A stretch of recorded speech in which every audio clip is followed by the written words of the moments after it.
3350 टंका क्विंटाल पिछा दर रिपोर्ट दर्शई आलूर दर ता केते ओडिशा रे रहिथिबो आपण ताकू उल्लेख करि परिबे। द्वितीय कथा हला वैदेशिक मुद्रा परिमाण कमुछि, टंका दुर्बल होउछि डॉलर तुलना रे एवं ओडिशा वर्तमान सबुठु महंगा राज्य, खास करी जदि आपण मुद्रास्फीति देखिए ओडिशार सबुठु अधिक ग्रामांचल में जो कथा कहते ओभरऑल जो देखिए 6.96% किंतु ग्रामांचल में 7.79%। ओडिशा आज कहीं गोटे आर्थिक परिचालन एमती व्यतिक्रम घटुची बा अधिक मात्रा रे ओडिशा दरदाम बढ़ुची, ये यार प्रमुख भाव में कौन सब कारण रही? मुझे गोटे कथा कही रखा चाहिए, ओडिशा सरकार दूरदृष्टिर अभाव ये दर वृद्धि मुख्य कारण।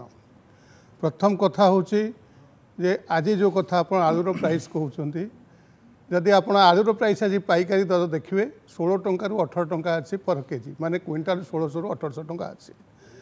मु बारंबार सरकार पाखे निवेदन करी आसी जे सरकार गोटे ठोस पॉलिसी आणतु, होलसेल पाइकारी दर कौन हेले रिटेल रेट कौन हेबा कथा दरकार, सरकार से आदौ कर्णपात करूना।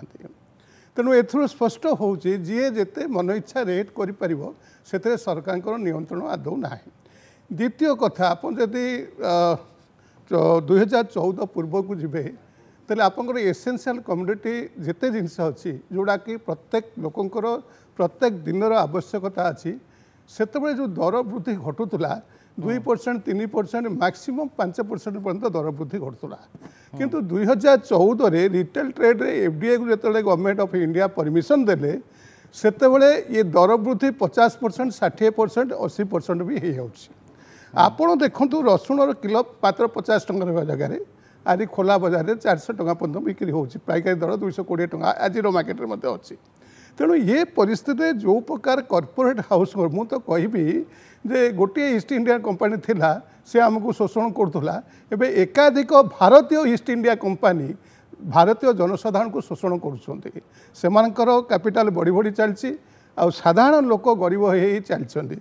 मु गोटे निकट में देखुली गोटे आपंकर आज तक गोटे अनुसंधानमूलक जो तथ्य प्रकाश कराइला से 12 लाख कोटी टंकार कॉर्पोरेट हाउस को से छाड़ कर ऋण छाड़ कर सत्य होता है बहुत मारात्मक कथा ये सब कथबार्ता।